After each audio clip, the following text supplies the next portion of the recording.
Hey folks, welcome. My name is Andrew and this is What I Do. And today we're going to dive into the world of business development. And if that sounds as vague to you as it does to me, good. That's why we're here. There is a whole world of jobs out there, most of which we've never heard of. Let's explore that world together.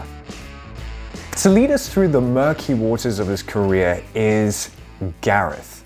Gareth, thanks for joining me. Welcome to you. Andrew, nice to join you here today. Yeah, thank you. All right, so we're going to get you to sort of unpack a little bit about what you do and where you do it. So that's actually my very first question. So you describe yourself as a business developer or a problem solver, but tell me a little bit about what you do and where do you do it? Right. Okay. So business development is really the general sort of understanding. I put a bit of a spin on it with the problem solving because that's what I like to do, and that's generally my sort of focus. But in a nutshell, business development is essentially growing a business and growing sales and looking for opportunities and looking for problems and looking to solve those problems. So currently, I work with a company called Modus BPS. Business Processes Solutions is the BPS part, and essentially I look to grow their business inside our existing customers as well as new customers. All right, so tell me a little bit about Modus BPS and growing their customers. What are they sort of looking for? What is it that they are selling essentially? Right. So Modus has sort of two focuses currently.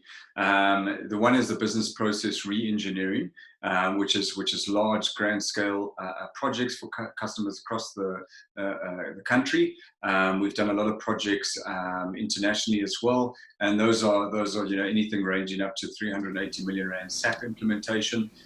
So it's quite a large, grand scale. And that's been over the last 14 years. And then more recently, there's been quite a focus on contracting and resourcing.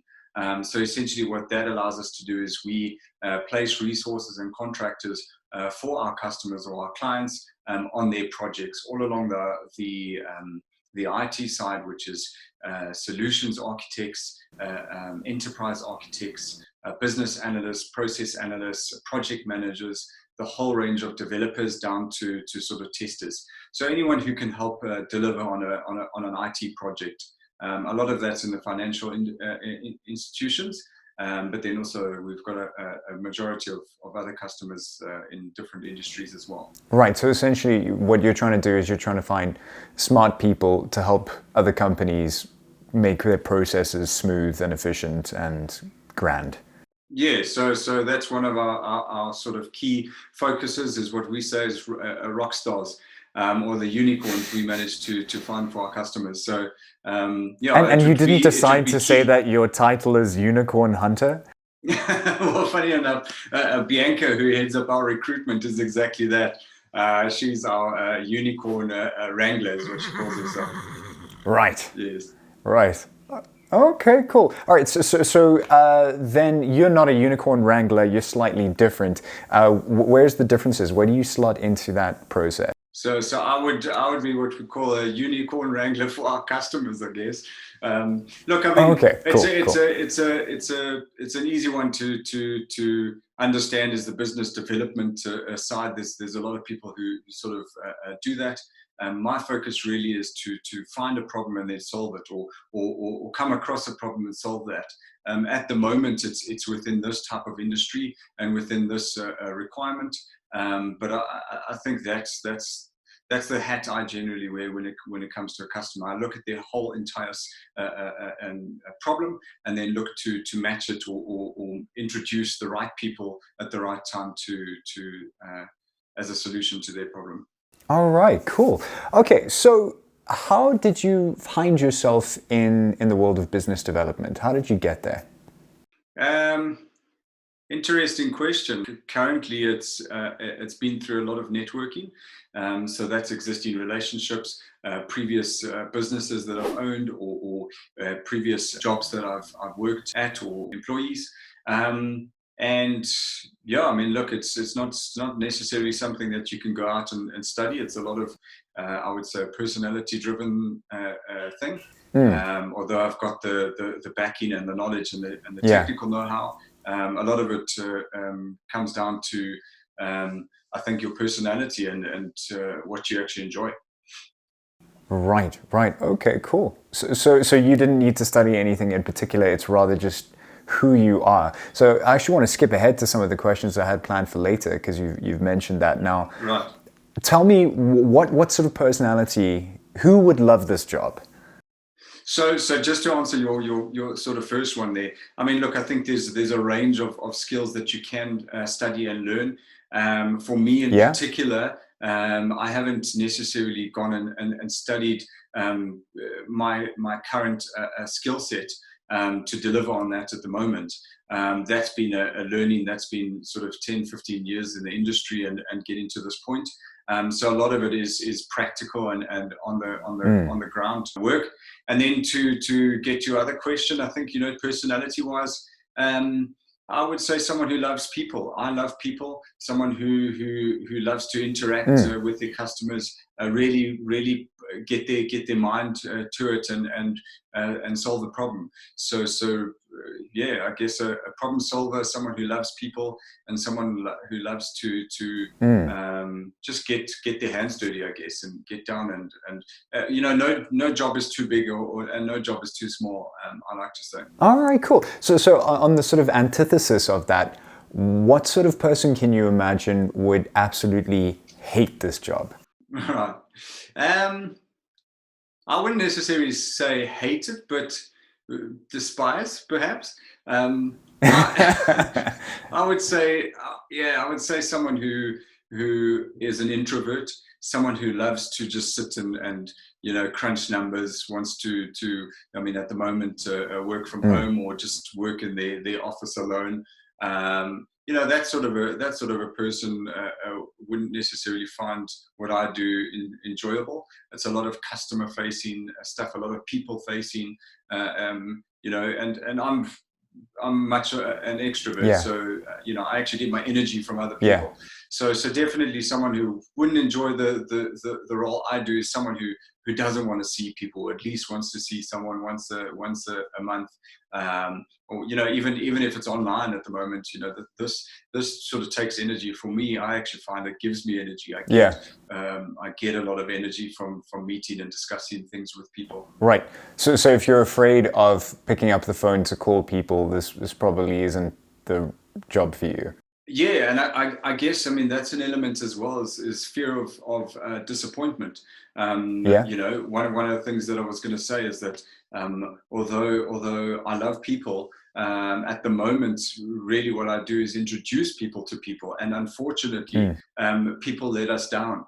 People let you down. People let other people down. So there's an element that is almost alive and organic and moves. And that's a reality. People let you down. So if you have a fear of being disappointed or being let down, and you don't have the ability to pick yourself up and go again, then I think you're going to struggle with business development or sales or problem solving or whatever you choose to call it. Right. Okay. So you got to be kind of emotionally resilient as well. Yes.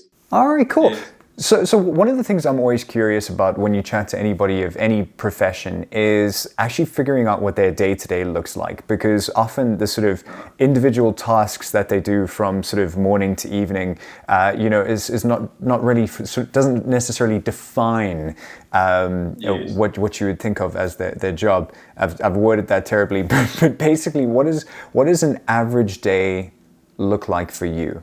So I think, Andrew, to answer that question, I think that's the joy of what I do, is there's no average day.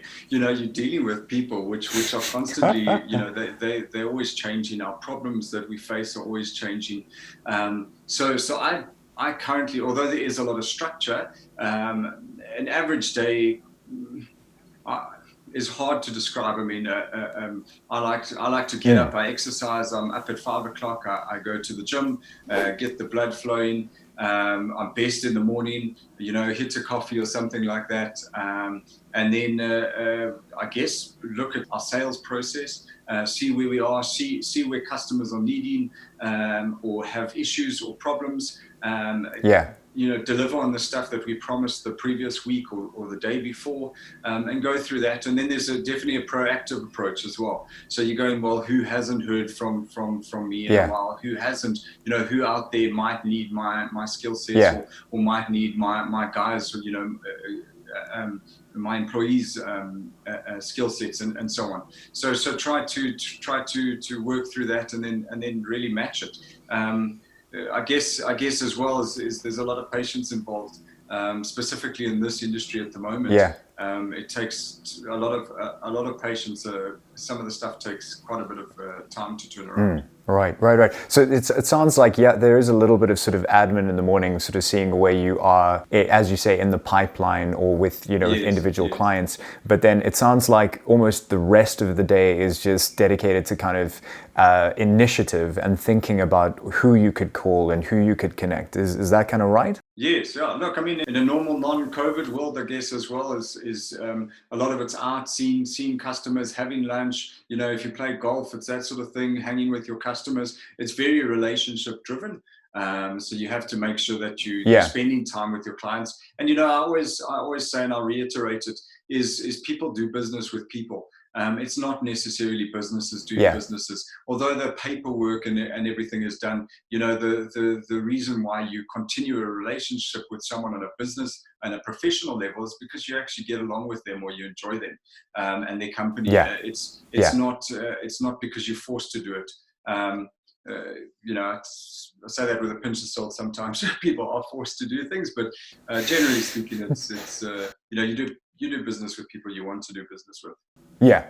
Okay. So speaking of that, sort of golf days outside of a COVID world, what is sort of an ideal day look like for you, or what's one of the best days you've had from sort of a business perspective? Right. I think, if you're looking for a day of the week, I'd definitely say Friday. Dealing with people is and that goes for both me and my clients. Dealing with people, I think, you get this real Monday's blues sort of set in. People can be grouchy or just a little bit off, and you kind of got to tread on some eggshells. But when it comes to Friday, people are a lot more loose, a lot more relaxed, and having fun. And that's where things open up. I mean, the amount of business that we've got over a beer or having a coffee with someone, or just having a function, and we grab a bite to eat, and we're not even talking about necessarily what we do on a day-to-day basis. More understanding a person and their basic needs. Do you have a family? Are you married? What cars do you enjoy? Did you study anything? What does your future look like? Are you moving countries? All that sort of thing. I think that's the best type of way to get business, and at least open a door. So I would say a day like that presents itself like that, if it's a Friday, or if it's around a lot of people, new customers, I definitely enjoy meeting people and making friends. Okay, cool. So essentially, it sounds to me like you're saying the best part of this job is essentially getting to make friends, and at the same time, it happens to be profitable for you and them. Yeah, I think that would be in an ideal world. I mean, I think it's shallow if you don't have real relationships, or if you're there for temporary. If you're there for a couple of weeks or a couple of days, and you're in and out. I mean, we're not dealing with I don't know, paper or stationery. There's a relationship that we want to develop with our customers over time, and I think that goes beyond just the current industry that I'm working in. That comes down more to a personality level and a belief system. Right, absolutely. So you got to have sort of the principles and who you are. So you're not trying to sort of con someone into something. You're actually looking for a decent opportunity for them at the end of the day. Yes. All right, cool. I think you've pretty much covered any of my questions. Is there anything else interesting that you'd like to add, or are you happy that you've described your role in depth? Look, I think as a last thing, I think anyone who's wanting to get into something like this, or has heard anything that I've said that is interesting, I think the fundamental part or point is, that I would recommend anyways, is be true to yourself. And I mean, it sounds quite cliche, but try being as genuine as possible. So, you know, when you mess up or you make a mistake, apologize, put up your hand, and then go and fix it. You know, there's nothing wrong with not being perfect. And if you've got a long-term mindset in place, it will carry you places. I mean, there's customers that we're dealing with that have been around for many years, and you know, we both help each other. So if you've got a long-term play in mind and you're not scared to get your hands dirty, and you like people, then this is for you. Yeah, I think, sorry, just to add to that, one of the best pieces of advice I've received, because I'm actually an introvert, so I struggle to do what you do, but one of the things that I've found very helpful is that actual advice of genuinely like people. And it sounds like such a silly, simple idea, but it makes a lot of sense. If you're an introvert, one of the things that you do is you shy away from people, and it makes you feel threatened. Whereas if you decide to actually, you know, just say, actually, I'm glad that this person's here. I'm really happy to meet this person. You sort of say that in your mind. It does change your disposition. They see that, and that just changes the whole relationship. So I completely agree with that. Yeah, I concur. Awesome. All right. Thanks so much for joining me. So what I'm going to do is I will obviously link to some of your contacts in the description down below so that guys can get hold of you or Modus BPS if they want to find out a little bit more about what you guys, or even maybe just harass you online. So thank you for joining me, and I hope you have a good Friday, because it happens to be Friday, Gareth's favorite day of the week. So thanks so much, Gareth, and have a good one. Thanks, Andrew. Thanks for having me. All right.